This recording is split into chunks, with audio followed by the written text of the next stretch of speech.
Hi යාළුවනේ. අදත් එන්නකො අපි අලුත් කෑම එකක් හදන්න යන්න. මේකත් අපි රුලන් වලින්ම තමයි හදන්නේ. මේ විදියට තාච්චියක් ලිපේ තියලා ඒක රත් වුණාට පස්සේ රුලන් ටික දාලා හොඳට බෙද ගන්න ඕනේ.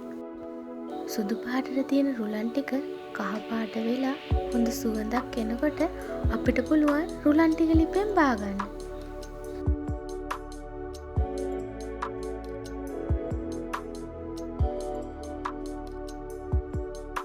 ආයෙමත් භාජනයක් ලිපෙන් තියලා මේ විදියට බටර් තේ හැන්දක ප්‍රමාණයක් එකතු කරගෙන හොඳට දිය වෙනකම් ලිපේ තියලා තියන්න ඕනේ.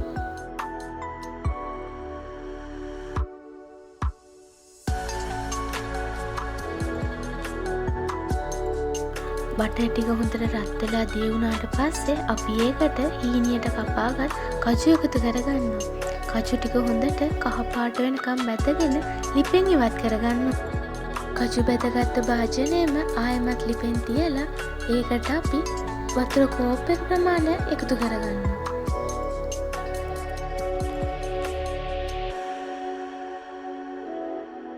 ලිපෙන් තියාගත්ත වතුර ටික රත් වුණාට පස්සේ අපි ඒකට රුලන් එකතු කරගන්නවා. රුලන් ටික හොඳින් වතුරත් එක්ක මිශ්‍ර කරාම මේ විදියට ඔයාලට දියාරු ස්වභාවයක් දැක ගන්න පුළුවන් වෙනවා. මේ විදිහට දියාරු ස්වභාවය නැති වෙනකන් ලිපේ තියමින් හැඳි ගන්න ඕනේ. ඊට පස්සේ අපි වතුර එකතු කරගත්ත කෝප්පේ ප්‍රමාණයටම සීනිත් එකතු කරගන්නවා. සීනි හොඳින් දිය වෙනකන් හැඳි ගෑවට පස්සේ අපි ඒකට කරඳ මුංගු, වියලි මිදි සහ බැදගත් කජු එකතු කරගෙන හොඳින් මිශ්‍ර කරගන්නවා. වියලි මිදි කජු හොඳින් මිශ්‍ර කරගත්තට පස්සේ අපි මේකට අවශ්‍ය ප්‍රමාණයට කහ එකතු කරගෙන ආයෙමත් මිශ්‍ර කරගන්නවා. මේ සියල්ල මිශ්‍ර කරගෙන අපි විනාඩි 2-3ක් පමණ මේ මිශ්‍රණය මදගින්දරේ හැඳි ගාමින් පිස ගන්න ඕනේ.